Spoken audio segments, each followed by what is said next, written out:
নমস্কার। আমি চন্দ্রচূড় গোস্বামী। অখিল ভারত হিন্দু মহাসভা, যা ভারতবর্ষের অন্যতম প্রাচীন রাজনৈতিক দল, তার পশ্চিমবঙ্গের সভাপতি হিসেবে লক্ষ্য কণ্ঠে গীতা পাঠ যে অনুষ্ঠান আয়োজিত হতে চলেছে আগামীকাল, সেই আয়োজকদেরকে আমরা সর্বান্তকরণে ধন্যবাদ, প্রণাম এবং কুর্নিশ জানাই। সেই সাথে এটাও জানাই যে যারা এই আয়োজনে মূল ভূমিকা গ্রহণ করেছেন, তো অখিল ভারত হিন্দু মহাসভা কিন্তু আমাদের বহু সদস্যকে আমরা নিজেদের থেকে দায়িত্ব নিয়ে রেজিস্ট্রেশন করিয়ে আপনাদের অনুষ্ঠান বা আমাদের এই অনুষ্ঠান, এই মহৎ কর্মযজ্ঞ যাতে সাফল্যমণ্ডিত হয় তার ব্যবস্থা কিন্তু আমরা করেছি।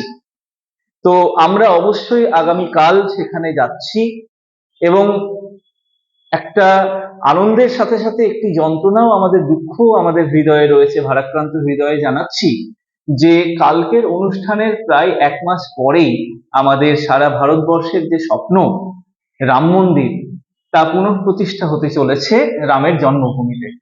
কিন্তু এটা খুব দুর্ভাগ্যের যে সেখানকার সরকার একটি নির্দিষ্ট একটি সীমা বেঁধে দিয়েছে যে যাদেরকে ইনভাইট করা হবে, যারা আমন্ত্রণ পত্র পাবেন, তারাই কেবলমাত্র যেতে পারবেন। তার বাইরে, তার মানে যারা রাজনৈতিকভাবে সুপ্রতিষ্ঠিত বা শাসক দলের ঘনিষ্ঠ বা বিরোধী দলের যাদের সুখ্যাতি রয়েছে, তারা যেতে পারবেন, সাধারণ মানুষ বঞ্চিত থাকবেন। এটা আমাদের কাছে খুব যন্ত্রণার। তার কারণ, রামচন্দ্রকে নিয়ে আমরা কোন রকম বাণিজ্যিকীকরণ বা রাজনীতিকরণ কিন্তু আমরা চাই না। আমরা কখনো বলিনি যে এই যে পুরো রাম মন্দির মুভমেন্টটারই কিন্তু পিটিশনার অখিল ভারত হিন্দু মহাসভা, মানে আমরা। কিন্তু সেখানে এইটুকু আমরা বলি যে আমাদের নামকে হিন্দু পক্ষ বলে তাকে জটিল রাজনৈতিক সমীকরণের কারণে আড়াল করা হয়েছে।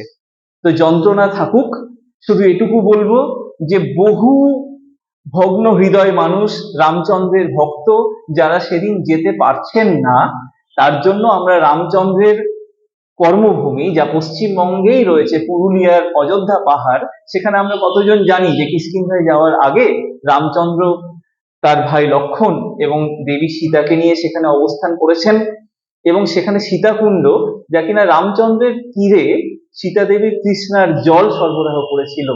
তো এরকম একটি স্থানে ওই একই দিন যারা যেতে পারছেন না, তাদেরকে নিয়ে আমরা অযোধ্যা পাহাড় চলো একটি কর্মসূচি রাখছি, এবং সেদিন সেখানে রামচন্দ্রের পূজার পাশাপাশি আমরা গীতা পাঠেরও আয়োজন করছি। আর আমাদের পশ্চিমবঙ্গের মাননীয় মুখ্যমন্ত্রী এবং পশ্চিমবঙ্গ সরকারের কাছে আমাদের আবেদন, আমরা কিন্তু আপনাদের কাছ থেকে এই যে অযোধ্যা পাহাড় চলো যে কর্মসূচি, যে ধর্মীয় কর্মসূচি, তাতে কিন্তু সম্পূর্ণভাবে সর্বান্তকরণে আপনাদের সহযোগিতা প্রার্থনা করছি। তাহলে বন্ধুরা, আমাদের সবার দেখা হচ্ছে আগামী ওই 22শে জানুয়ারিতেই অযোধ্যা পাহাড়ে, যা কিনা আমাদের পশ্চিমবঙ্গে রামচন্দ্রের কর্মভূমি বলে খ্যাত। সবাই সুস্থ থাকুন, ভালো থাকুন, নমস্কার।